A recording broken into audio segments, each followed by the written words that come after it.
ClickDish started with my business partner, Mally, and I. For the last 2 years, we've been having coffees together at West End and throwing around business ideas. And then the Lean Startup Challenge came. We're both MBA students here at the University of Queensland. And we thought, oh, we'll throw a hat in the ring. What we ended up with wasn't the same as what we started with. So initially, we were going to sell food from homes to people in the neighbourhood. We thought that's a great idea. And 2 weeks into the competition, we realised that's not going to work. So the most basic reasons are there isn't a sufficient market for it. Now, probably the more challenging reason is you need to be in a commercial kitchen, you need licences, there's all the regulations around that, and they add a significant cost, and you can't justify that for selling a small number of meals. So then we decided, okay, so there's still a need from the caterers and the chefs. They desperately want this, and the customers are interested. So how do we change it? And we said, well, larger volume. So naturally said, what's got larger volume? Catering. So then we started out with the idea of catering, and that's how we pivoted to the idea of ClickDish away from initial idea of cook, share and eat.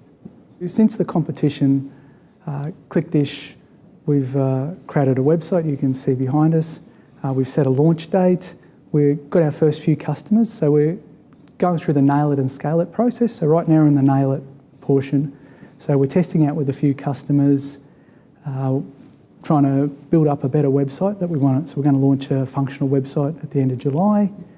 We've spoken to investors and they want to see a little bit more validation. So that's what we're doing now. We've applied for a grant from the government. So everything's coming together quite nicely for us. Right now, before we've launched the site, we are doing everything manually. That's because that is our minimum viable product. The Lean Startup Challenge, during the process, we realized that there's no point in building a system and getting biased with how good your product is without even validating if your customers really want it. So we want to do the validation first. So the whole thing about the Lean Startup is not about spending the money and effort without validation. So every single bit of functionality we want to make sure is what the customer really wants. So right now we're doing a manual process over the phone and email where the customer calls us with the requirements. We talk to the caterers ask a whole lot of questions.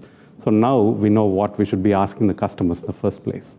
So those are the things which would feed back into the product. So doing a manual process is actually saving us a lot of time and money in terms of product design. The actual feedback tells us every little thing we have to cater to. For example, we thought caterers, the customers would be very interested by the fact that we give variety. But when we spoke to them, we realized they actually value the convenience. So now we are actually building an interface where they could actually issue bids to multiple caterers and get it all collated in an automated manner. A process which typically takes about 6 weeks to issue RFP and get the responses. Now they could do it through the website in 2 days flat. So that is the value we are giving, and we realize the value by talking to the customers. So after the success in Lean Startup Challenge, we got really encouraged by the idea. We not only set up our minimum viable product to the next level, we defined our minimum feature set, and then this international business model competition came up in Seattle. So we applied for it. We just used the video mock-up of what we presented in the Lean Startup Challenge. And to our surprise, out of about 5,000 applicants worldwide, we were selected to the finals of the International Business Model Competition at Seattle. So this was hosted by Microsoft and Harvard and Brigham Young University. And that was a great honor for us, not just because we got to the finals. We are the first Australian team ever to go to the finals. So the idea looks so simple for us, and we couldn't believe it. But actually, when we went there, we realized it's not about the business idea. It's about how we validated it and how we follow the lean process to pivot from Uber for cooking to actually a marketplace for catering. We want to be a globally known organization. We don't want to stop at Brisbane or even at Australia. And that is why we want to have the model as extremely low touch, We would want to expand our services to not just catering, but also venue hire and event manager hiring. Basically a marketplace for everything to do with events. Our first customer happens to be UQ, no surprises there. And UQ is a very good customer because of the multiple stakeholders involved and the variety of requirements they have, and also the sheer volume of requirements UQ can give us.